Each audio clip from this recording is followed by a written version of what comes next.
السلام عليكم هيثم. وعليكم السلام، تحياتي ليك يا محمد والاستاذ بلال والسلام المشاهدين. اهلا بيك. هيثم ايه القصه دي؟ فهمها لي هيثم، قصه الخبر ده ايه؟ يعني ازاي لعيب يمشي من نادي الزمالك عنده 19 سنه ويروح يلعب في نادي بولندي ويلعب عادي جدا ومفيش مشكله؟ طب اين حق النادي؟ ايه العقد اللي بينه وبين نادي الزمالك؟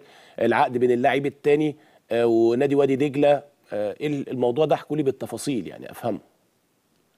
اوكي، انا من حوالي ساعه ونص عملت حوار مع مستر دومينيكا المنسق الرياضي لفريق ليجيا وارشا، ده اللي هو المتصدر بتاع الدوري البولندي، فرق 4 نقط عن الثاني، فريق كبير جدا هناك. طب قول لنا اسمه ايه تاني؟ نادي اسمه ايه يا هيثم؟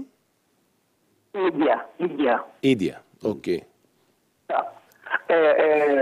سالته هل في فعلا لاعبين مصريين عندكم؟ قال لي بالفعل محمد عصام من نادي وادي دجله، والنادي على فكره وادي دجله عارف ان هو طالع تجربه من يومين بالظبط وصلوا، والتجربه بدات بالظبط من يومين.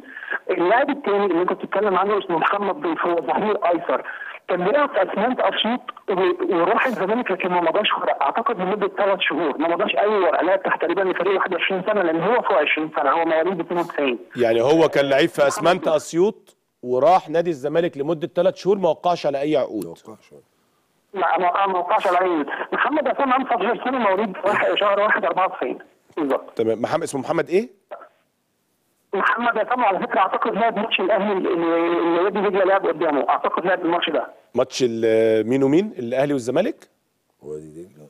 لا ماتش الاهلي وادي دجله اللي هو لعب قدام الاهلي اعتقد في الماتش الاخير بتاع وادي دجله. هو من وادي دجله. ياه.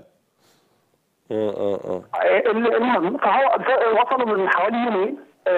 وادي دجله عنده فكره ان هم رايحين اختبار مش اكتر من كده. انا سالته الاختبار لمده قد ايه؟ قال لي لمده 3 اسابيع.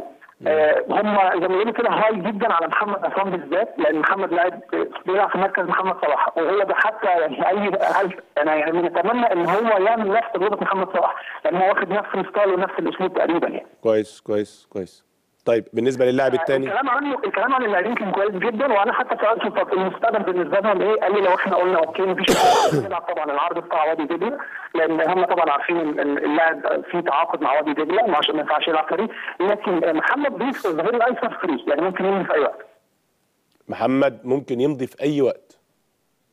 محمد ضيف اللي هو اللي بتاع اسمنت اسيوط من الزمالك ممكن يمضي في اي وقت، لكن محمد عصام لازم التعاقد مع وادي دجله طبعا، واتمنى لو هم قرروا من وادي دجله طبعا يعني ايه يبقى في سهوله كده في التعاقد، لان انت عارف بالذات الدوري البولندي ما بيدفعوش المبالغ العاليه، لكن ممكن يتعمل حاجات في الدين ان هم في المستقبل ياخدوا مبالغ كبيره لو راح نادي تاني، حاجات زي كده طبعا انت عارف التسويق مختلف. طب هو هيثم يعني الامور اللعيبه النادي عايزهم خلاص ولا لسه ما زالوا في مرحله الاختبار؟ يعني لسه برضو الامور ما تبلورتش بشكل واضح يعني. هذا وصل فيه يومين بالظبط لسه بادئين التمرين، وعلى فكره انا حتى سالته هل لو هم هيمضوا هيكملوا؟ قال لي ان الخطه بالنسبه لهم ان هم يلعبوا مع الفريق الثاني لمده شهر او 2 ياخدوا الاجواء، ولكن يعين عليهم ان هم يلعبوا في الفريق الاول. وعلى فكره لو كانوا اللاعبين دول اصلا وفقهم ان شاء الله طبعا ربنا وفقهم ووصلوا يعني ومضوا، اعتقد بدايه بالنسبه لهم خطتهم هي اسمها مش معروفه، تبقى بدايه كويسه جدا بالنسبه لهم، ربنا يوفقهم ان شاء الله. تمام. اشكرك يا هيثم، شكرا جزيلا، تحياتي لحضرتك على هذه المعلومات يعني.